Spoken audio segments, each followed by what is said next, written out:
उपभाग 9। पुत्र के संरक्षण के लिए पिता की योजना। राजा प्रसन्न था कि पुत्र का विवाह हो गया और वह गृहस्थ बन गया, किंतु साथ ही असित ऋषि की भविष्यवाणी भूत की तरह उसका पीछा कर रही थी। उस भविष्यवाणी को पूरा न होने देने के लिए उसने सोचा कि सिद्धार्थ गौतम को काम भोगों के बंधन से अच्छी तरह बांध दिया जाए। इस उद्देश्य की पूर्ति के लिए शुद्धोधन ने अपने पुत्र के लिए 3 महल बनवाए, एक ग्रीष्म ऋतु के लिए, दूसरा वर्षा ऋतु के लिए और तीसरा शीत ऋतु में रहने के लिए। उसने इन महलों को हर तरह के भोग विलास के साधनों से सुसज्जित किया। हर महल के गिर्द एक सुंदर बाग था जिसमें नाना तरह के फूल लदे हुए पेड़ थे। अपने पुरोहित उदाई के परामर्श से उसने निश्चय किया कि कुमार के लिए एक अनंतपुर की व्यवस्था की जाए जहाँ सुंदरियों की कमी न हो।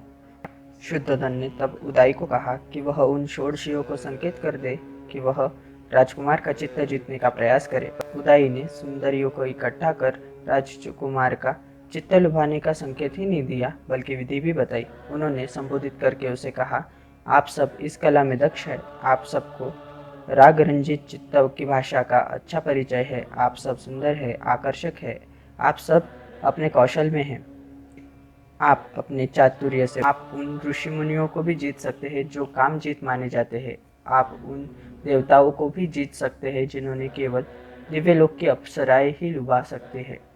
अपनी कला, अपनी चतुराई, अपने आकर्षण से पुरुष की तो बात ही क्या। अपने अपने क्षेत्रों में आप सब इतने कुशल हैं कि आप सबके लिए कुमार को काम रूपी रज्जु में बांधकर अपना वश में कर लेना किसी भी तरह कठिन नहीं हो सकता। स्वागत वधुओं को जिनकी आंखों पर लाज शर्म का पर्दा पड़ा रहता है, तो यह शोभा देता है कि वे संकोच से काम लें, आप सबको नहीं। निस्संदेह यह महान वीर है, लेकिन इससे तुम्हें क्या। स्त्री का बल भी तो महान होता है, यही तुम्हारा दृढ़ संकल्प होना चाहिए। पुराने समय में काशी की एक पेशानी ऋषि को पद भ्रष्ट कर दिया था और उसे अपने पैरों में लिटा दिया था, और उस महान ध्यानी प्रसिद्ध विश्वामित्र को घृताची नाम की अप्सरा ने 10 वर्ष तक जंगल में बंदी बनाकर रखा था। इस प्रकार के अनेक ऋषि मुनियों को स्त्रियां रास्ते पर ले आई है। इस कुमार ने तो अभी तारुण्य के प्रथम प्रहर में ही पैर रखा है, इसका तो क्या ही कहना। जब यह ऐसा है तो तुम निधड़क होकर प्रयास करो ताकि राज परिवार की परंपरा बनी रहे।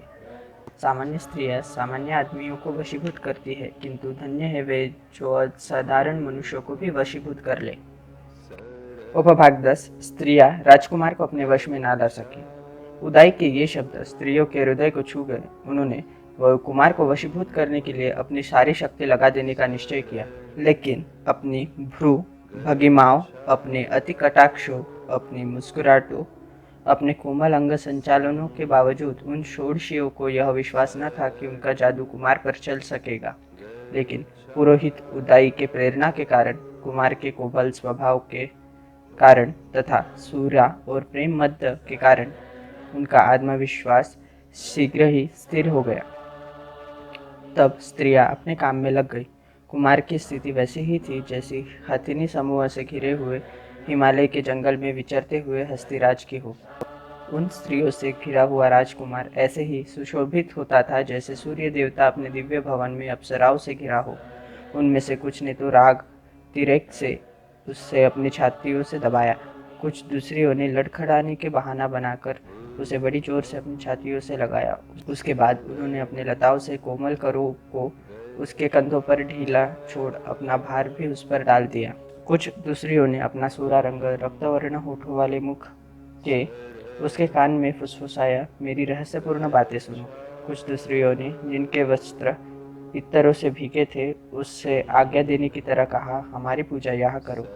दूसरी निरांबरा सूरा से मत्त होने का बहाना बताते हुए अपनी जीभ को बाहर निकालकर खड़ी हो गई जैसे रात के समय बिजली कौंध रही थी।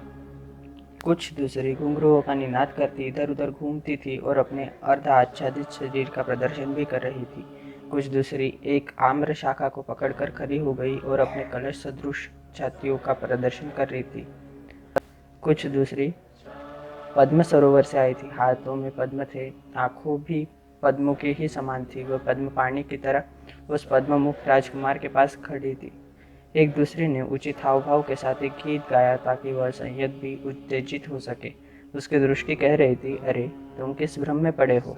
दूसरी ने अपने प्रकाशपूर्ण चेहरे अपनी भूरूपी कमान को पूरा तान कर उसकी मुख मुद्रा की नकल बनाई। एक दूसरी जिसकी छाती पूरी उभरी थी, जिसके कानों की बालियां हवा में झूम रही थी और जोर से हंसी और बोली, यदि हो सके तो मुझे पकड़े। कुछ दूसरियों ने उसे फूल मालियों के बंधन में बांधने की कोशिश की।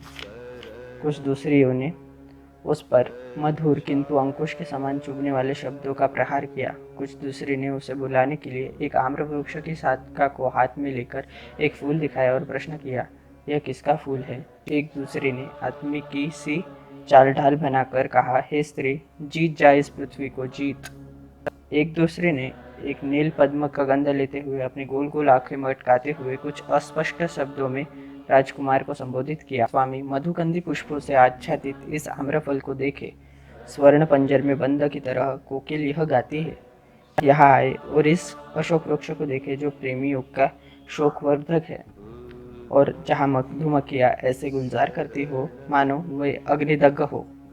यहाँ आए और आम्र लतिका से लिपटे इस तिलक वृक्ष को देखे मानो कोई पीत वस्त्रधारिणी किसी श्वेत वस्त्र आच्छादित पुरुष से लिपटी हो। अंगूरी रस की तरफ प्रकाशमान पुष्पित पूर्वक वृक्ष को देखे जो इस प्रकार झुका है मानो स्त्रियों के नखों की लाली से आहत हुआ हो। इस तरुण अशोक को आकर देखे जिसकी नई नई शाखाएं चारों ओर फैली हुई है। ऐसा लगता है मानो ये हमारे हाथ के सौंदर्य को देखकर लज्जा से गड़ा जाता हो। इस झील को ही देखे जिसके तट पर सिंधवारी उगी है, मानो श्वेत वस्त्र पर एक सुंदर रमणी लेटी हो। स्त्री जाति के सामर्थ्य देखो, पानी में वह जख्वी आगे आगे जाती है और उसके पति पीछे पीछे मानो वो उसका दास हो।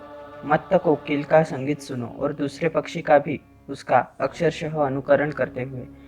अच्छा होता यदि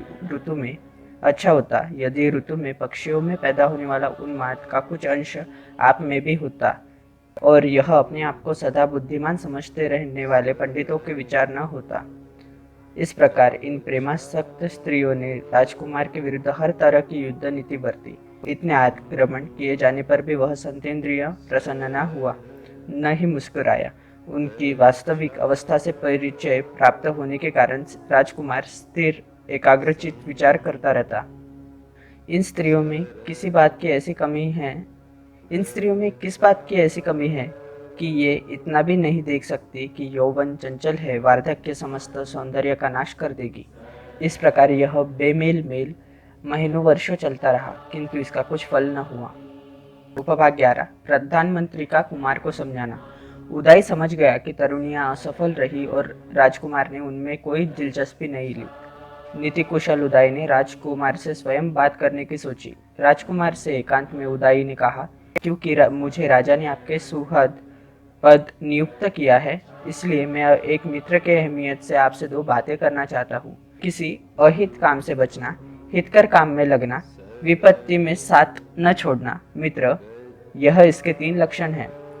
यदि मैं अपनी मैत्री की घोषणा करने के अनंतर भी पुरुषार्थ से विमुख आपको ना समझाऊं तो मैं अपने मैत्री धर्म से च्युत हूँ। ऊपरी मन से भी स्त्रिया से संबंध जोड़ना अच्छा है, इससे आदमी का संकोच जाता है और मन का रंजन भी होता है। निरादर न करना और उनका कहना मानना, इन 2 बातों से स्त्रियां प्रेम के बंधन में बन जाती है। हे विशालाक्ष, क्या आप ऊपरी मन से भी उनके सौंदर्य के अनुरूप शालीनता दिखाने के लिए उन्हें प्रसन्न रखने का प्रयास नहीं करेंगे? दाक्षिण्य ही स्त्रियों की औषधि है, दाक्षिण्य ही उनका अलंकार है। बिना दाक्षिण्य के सौंदर्य पुष्प विहीन उद्यान के समान है। लेकिन अकेले दाक्षिण्य से भी क्या, उसके साथ हृदय की भावना का भी मेल होना जरूरी है। इतनी कठिनाई से हस्तगत हो सकने वाले काम जब आपकी मुट्ठी में है तो निश्चय से ही आप उनका तिरस्कार नहीं करेंगे। काम को ही सर्वप्रथम पुरुषार्थ मानकर प्राचीन काल में इंद्र तक ने गौतम ऋषि की पत्नी अहिल्या का आलिंगन किया। इसी प्रकार अगस्त ऋषि ने भी सोमभार्या के साथ रमण किया और श्रुति अनुसार लोपामुद्रा के साथ भी यही बीती। औतथ्य पत्नी मरुत की पूरी ममता के साथ ऋषि बृहस्पति ने सहभोग किया और भारद्वाज को जन्म दिया।